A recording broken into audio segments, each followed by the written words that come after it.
এতিয়ালৈ আমি সমান্তৰ প্ৰগতি আৰু হিয়তৰ বিভিন্ন পদৰ মান উলোৱা আমি আলোচনা কৰিলো। এতিয়া আহা আমি সমান্তৰ প্ৰগতিৰ এনটা পদৰ যোগফল আলোচনা কৰোঁ। আমি আগতে সমান্তৰ প্ৰগতি আলোচনা কৰিছিলো। আলোচনা কৰোঁতে আমি দেখিছিলো যে সমান্তৰ প্ৰগতিৰ এটা নিৰ্দিষ্ট সংখ্যাৰে যোগ বা বিয়োগ কৰি পিছৰ পদকেইটা পোৱা যায়। এতিয়া আমি এটা উদাহৰণেৰে যোগফল উলিয়াবলৈ চেষ্টা কৰিম। ধৰা হল আমাক উদাহৰণত 1 plus 3 plus 5 plus 7 plus 9 দিয়া আছে আৰু আমি দেখিছো যে এইকেইটা সমান্তৰ প্ৰগতি হয় কিয়নো 1 ৰ লগত plus 2 কৰিলে আমি 3 পাওঁ, তেনেকৈ 3 ৰ লগত plus 2 কৰিলে 5 পাওঁ আৰু 5 ৰ লগত plus 2 কৰিলে 7 পাওঁ আৰু 7 ৰ লগত plus 2 কৰিলে 9 পাওঁ। যেহেতু plus 2 মানে এটা নিৰ্দিষ্ট সংখ্যাৰে আমাৰ প্ৰথম পদৰ পৰা যোগ হয় দ্বিতীয় পদ পাইছো আৰু দ্বিতীয় পদৰ পৰা প্লাস কৰি তৃতীয় পদ আৰু তৃতীয় পদৰ পৰা প্লাস কৰি 7 চতুৰ্থ পদ আৰু চতুৰ্থ পদৰ লগত নিৰ্দিষ্ট সংখ্যা মানে প্লাস 2 কৰি পঞ্চম পদ পাইছো। আমি ক'ব পাৰো যে এটা সমান্তৰ প্ৰগতি হয়। এতিয়া আমি দেখিছো যে পদ কেইটা আছে, এটা দুটা তিনিটা চাৰিটা পাঁচটা। কেইটা পদ আছে, পাঁচটা পদ আছে। এই পাঁচটা পদৰ যোগফল আমি উলিয়াবলৈ হলে কি কৰিম, 1 plus 3 4 হ'ব, 4 plus 5 কৰিলে 9 হ'ব, 9 plus 7 কৰিলে 16 হ'ব আৰু 16 plus 9 হলে কি হ'ব 25 হ'ব। আমি জানো যোগফল কি হ'ব সমান্তৰ প্ৰগতিটোৰ 25 হ'ব। তেনেকৈ দ্বিতীয় উদাহৰণটো চোৱা, 4 plus 8 plus 12 plus 16 plus 20। এইটো এটা সমান্তৰ প্ৰগতি হয় কিয়নো এটা নিৰ্দিষ্ট সংখ্যাৰে প্লাস হয় আমি পিছৰ পদকেইটা পাইছো। যেনেকৈ 4 ৰ লগত প্লাস 4 কৰিলে 8 পাওঁ, 8 ৰ লগত প্লাস 4 কৰিলে 12, 12 ৰ লগত প্লাস 4 কৰিলে 16, 16 ৰ লগত প্লাস 4 কৰিলে 20। কিন্তু এতিয়া আমি যোগফল উলিয়াবলৈ হলে অলপ জটিল হ'ব কিয়নো নম্বৰবোৰ অলপ ডাঙৰ নম্বৰ আছে বা সংখ্যা বহুত আছে। এতিয়া ধৰা কেইটা পদ দিয়া আছে, এটা দুটা তিনিটা চাৰিটা পাঁচটা। ইয়াতো পাঁচটা পদ দিয়া আছে, পাঁচটা। এতিয়া আমি যোগফল উলিয়াবলৈ হলে কি পাম, 8 plus 4 12, 12 plus 12 24, 24 plus 16 কৰিলে 40, 40 plus 20 কৰিলে আমি 60 পাম। কিন্তু এনেকৈ সদায় আমি যোগফল উলিয়াব নোৱাৰো কিয়নো তোমালোকক পিছলৈ বহুত কেইটা পদ দিয়া থাকিব পাৰে আৰু পদৰ সংখ্যাবোৰ ডাঙৰ সংখ্যাও হ'ব পাৰে। তেতিয়া আমি যোগফল উলিয়াবলৈ হলে বহুত জটিল হ'ব আৰু সময় বহুত যাব। এতিয়া আমি সমান্তৰ প্ৰগতিৰ যোগফল উলিয়াবলৈ এটা সূত্ৰ আলোচনা কৰিম।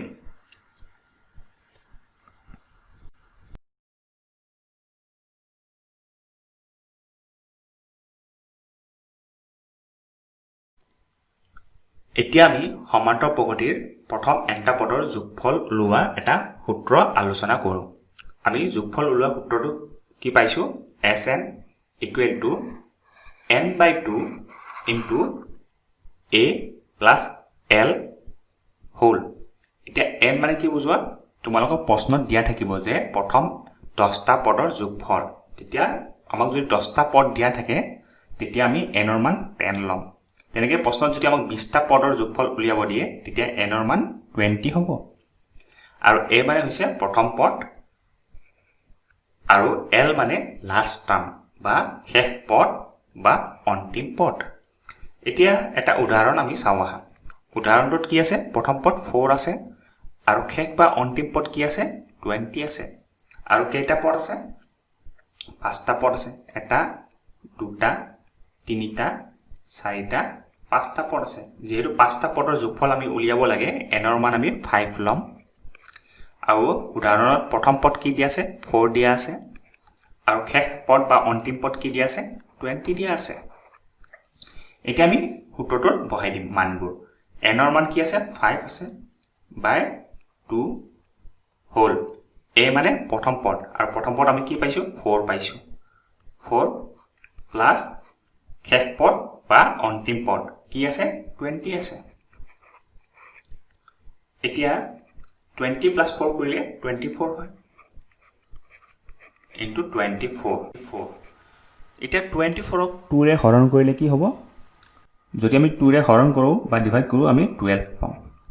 পালে কি বাকি থাকিব 5 ইনটু 12 বাকি থাকিব আৰু আমি জানো যে 5 ইনটু 12 বা 5 পূৰণ 12 কৰিলে আমি কি পাওঁ 60 পাওঁ আৰু আমি আগৰবাৰ এইটো উদাহৰণ কৰোঁতেও 60 পাইছিলোঁ কিন্তু তোমালোকৰ প্ৰশ্নত এনেকুৱা সহজ সৰল সমান্তৰাল প্ৰগতিৰ তালিকা নিদিবও পাৰে তেতিয়া আমি এইটো সূত্ৰ ব্যৱহাৰ কৰিম আৰু এটা কথা মন কৰিবা এই সূত্ৰটো ব্যৱহাৰ কৰোঁতে আমি সাধাৰণ অন্তৰ বা কমন ডিফাৰেন্স মানে ডিৰ মান ব্যৱহাৰ কৰা নাই কিন্তু পিছলৈ প্ৰশ্নত এনেকুৱাকৈ তোমালোকক দিয়া থাকিব য'ত শেষ পদ বা অন্তিম পদ দিয়া নাথাকিব পাৰে তেতিয়া আমি শেষ পদটো প্ৰথমতে উলিয়াই ল'ম সাধাৰণ অন্তৰ আৰু এনৰ মান উলিয়াই বা আৰু এটা আমি এইটো উদাহৰণৰ পৰা এটা দ্বিতীয় সূত্ৰ পাম আলোচনা কৰিম এতিয়া প্ৰথমতে এইটো সূত্ৰ লিখি লোৱা আৰু এইটো সূত্ৰৰ পৰাই আমি এটা দ্বিতীয় সূত্ৰ আলোচনা কৰিম য'ত শেষ পদ নহ'লেও আমি যোগফল উলিয়াব পাৰিম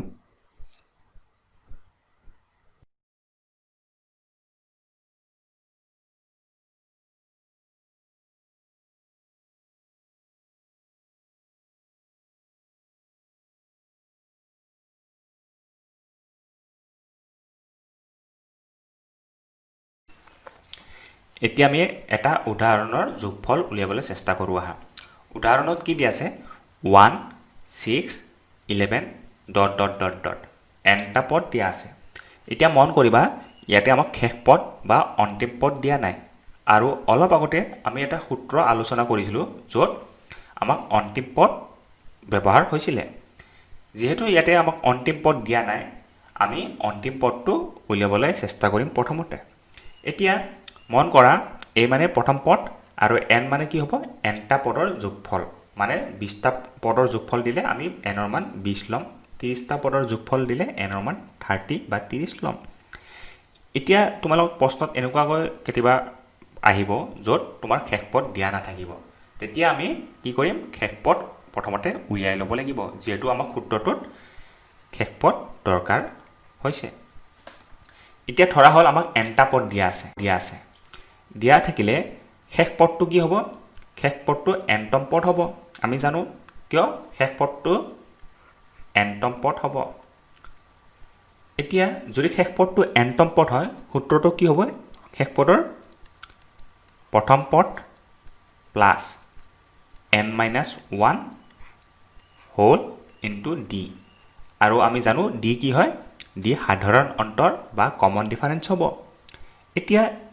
এলৰ মানটো যদি আমি পোৱা সূত্ৰটোৰ এলৰ জাগাত বহাই দিওঁ তেতিয়া কি হয় আমি চাওঁ আহা ধৰা হ'ল আমাক sn দিয়া আছে n/2 দিয়া আছে আৰু a প্লাছ l দিয়া আছিলে কিন্তু এলৰ জাগাত এতিয়া আমি কি বহাম মানে lটো কি হ'ব nতম পদ বা শেষ পদ হ'ব আৰু শেষ পদ বা nতম পদ হ'লে আমি সূত্ৰটো জানো a প্লাছ n-1 d হয় এতিয়া আমি এলৰ জাগাত কি বহাম a plus n-1 whole d বহালে কি হ'ব এতিয়া মন কৰা n/2 a প্লাছ a কৰিলে আমি 2a পাওঁ প্লাছ n-1 d এতিয়া যদি আমাক প্ৰশ্নত শেষ পদ দিয়া নাথাকে তেতিয়া আমি এইটো সূত্ৰ ব্যৱহাৰ কৰি যোগফল উলিয়াব পাৰিম মন দিয়া এইটো সূত্ৰত d মানে কমন ডিফাৰেন্স বা সাধাৰণ অন্তৰ ব্যৱহাৰ হৈছে আৰু সাধাৰণ অন্তৰ আমি কেনেকৈ উলিয়াম d দ্বিতীয় পদ মাইনাছ প্ৰথম পদ আমি d উলিয়াব পাৰিম আৰু আমাক প্ৰশ্নত n ৰ মান দিয়া থাকিব পাৰে তেতিয়া আমি যোগফল উলিয়াম আহা আমি এইটো উদাহৰণ নেক্সট কৰিবলৈ চেষ্টা কৰোঁ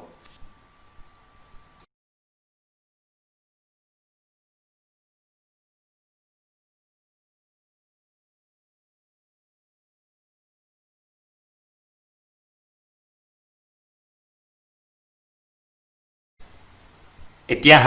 আমি উদাহৰণ এটাৰ যোগফল উলিয়াবলৈ চেষ্টা কৰোঁ এতিয়া উদাহৰণটো মন দিবা কি দিয়া আছে 1 6 11 ডট ডট ডট মন কৰা ইয়াতে আমাক শেষ পদ বা অন্তিম পদ দিয়া নাই এনেকুৱা অন্তিম পদ দিয়া নাথাকিলে আমি এটা সূত্ৰ অলপ আগতে আলোচনা কৰিলো এতিয়া আমাক কি কৈছে প্ৰথম 10টা পদৰ যোগফল মানে 1 6 11 গৈ গৈ গৈ 10 নম্বৰ পদলৈকে আমাক যোগফল উলিয়াব দিছে এতিয়া 10টা পদ যদি দিছে আমি n ৰ মান কি পাম n ৰ মান 10 পাম প্ৰশ্নত প্ৰথম পদ কি আছে a মানে 1 হ'ব আৰু শেষ পদ আমাক দিয়া নাই আমি শেষ পদ প্ৰথমতে উলিয়াব লাগিব আৰু সাধাৰণ অন্তৰ কি হ'ব দ্বিতীয় পদ মানে 6 minus 1 মানে প্ৰথম পদ কৰিলে সাধাৰণ অন্তৰ আমি 5 পাম এতিয়া শেষ পদটো যদি কি হ'ব 10টা পদ দিয়া থাকে শেষ পদটো সদায় 10তম পদটো হ'ব এতিয়া মই এইটো সূত্ৰ ব্যৱহাৰ কৰিও মই উলিয়াব পাৰিম যদি মই প্ৰথমতে l ৰ মান বা শেষ পদটো উলিয়াই লওঁ আৰু শেষ পদটো সদায় 10তম পদটো হ'ব যেহেতু আমাক প্ৰথম 10টা পদৰ যোগফল উলিয়াব দিছে a প্লাস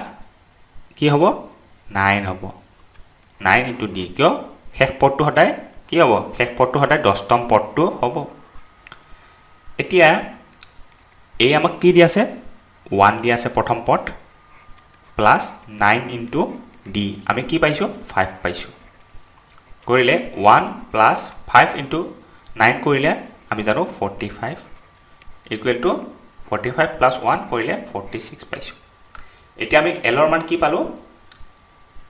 l ৰ মান আমি 46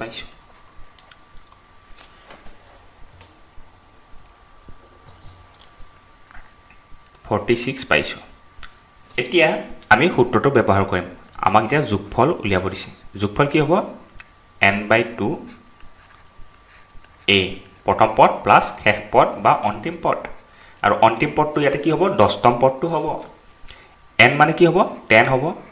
বাই 2 a আমি কি পাইছো প্ৰথম পদ 1 প্লাস শেষ পদ আমি এতিয়া উলিয়ালো কি পাইছো 46 পাইছো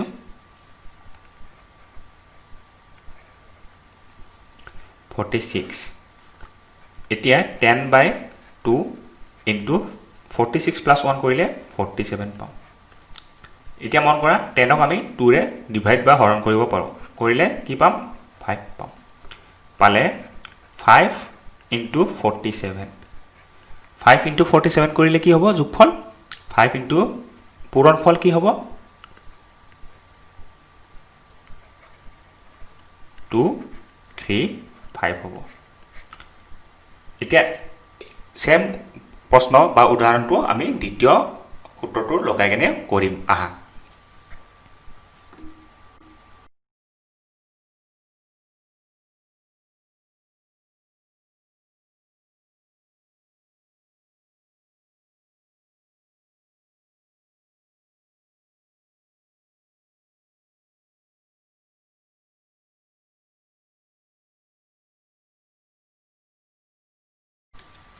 এতিয়া আমি অলপ আগত আলোচনা কৰা উদাহৰণটোৰে দ্বিতীয় যোগফলৰ সূত্ৰটো ব্যৱহাৰ কৰি যোগফল উলিয়াও আহা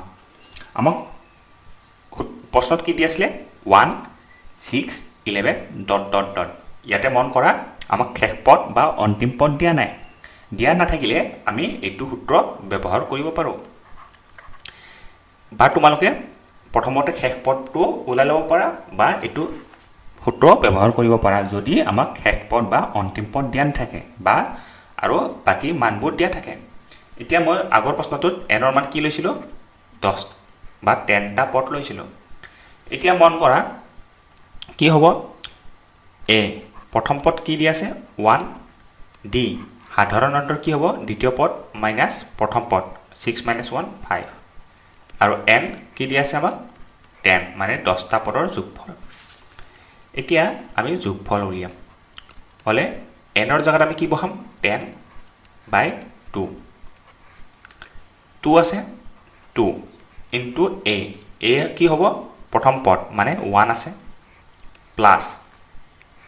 n - 1 মানে 10 - 1 ইনটু d আৰু d কি আছে d আমি পাইছো 5 কৰিলে 10/2 হ'ব 2 into 2 কৰিলে 2 হ'ব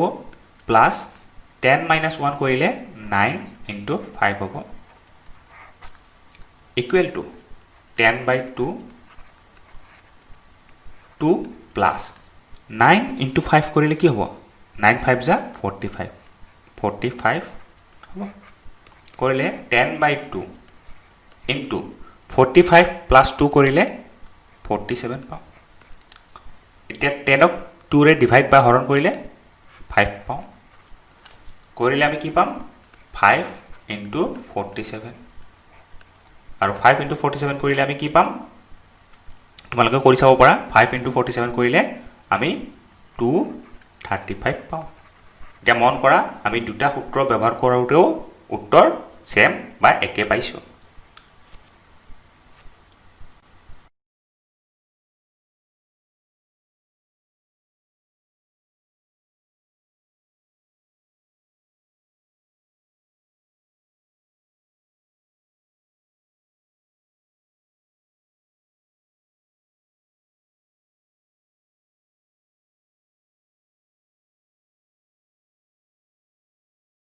এতিয়া আমি এটা উদাহৰণ চাওঁ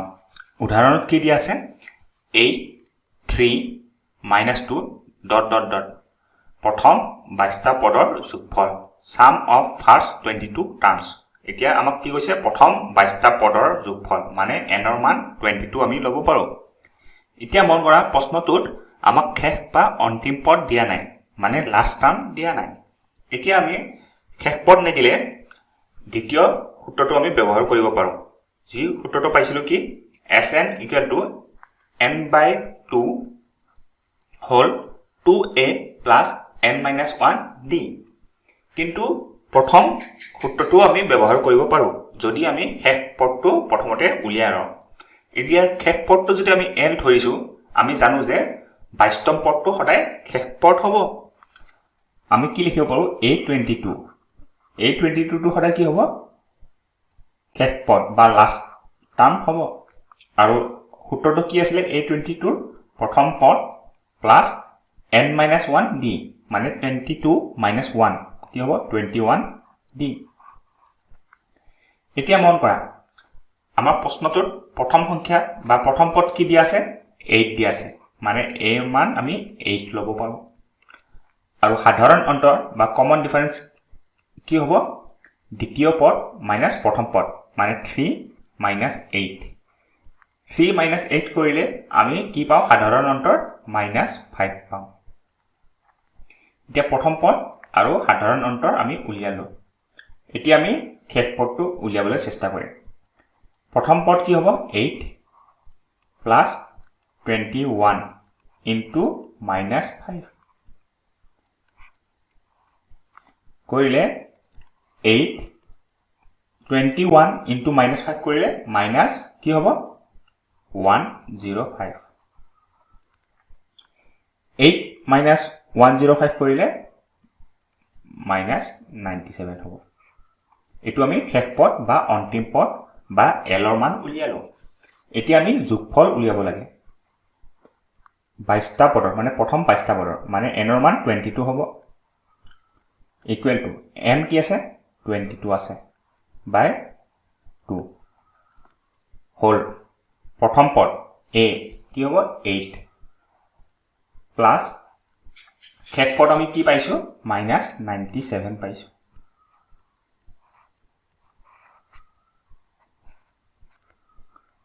এতিয়া মন কৰা 22 2 ৰে হৰণ বা ডিভাইড কৰিলে আমি কি পাম 11 পাম আমি 11 লিখিম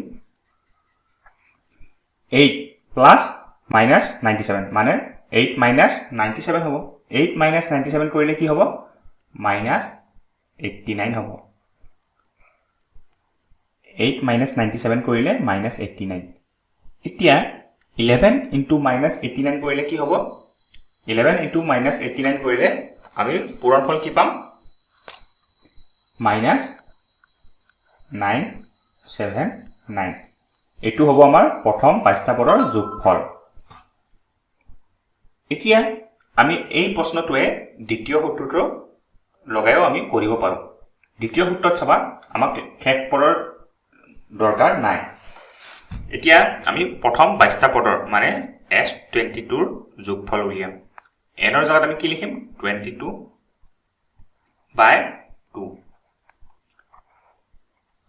2 into a আছে a আমি কি পাইছো 8 পাইছো প্লাস n minus 1 মানে 22 minus 1 মানে 21 হ'ব into d কি হ'ব আমি সাধাৰণ অন্তৰ -5 পাইছো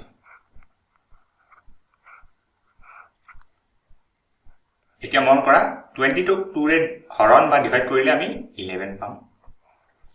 2 into 8 কৰিলে আমি কি পাম 16 পাম আৰু 21 into -5 কৰিলে -105 পাম 11 16 minus 105 কৰিছো আসুন 16 minus 105 কৰিলে আমি কি পাম -89 পাম এতিয়া 11 into -89 কৰিলে কি হ'ব -979 এটো হ'ব আমাৰ যোগফল এতিয়া মন কৰা আমি দুটা সূত্ৰ ব্যৱহাৰ কৰি উত্তৰ একে পাইছো তোমালোকে পৰীক্ষাত যিকোনো সূত্ৰ লগাই তোমালোকে যোগফল উলিয়াব পাৰা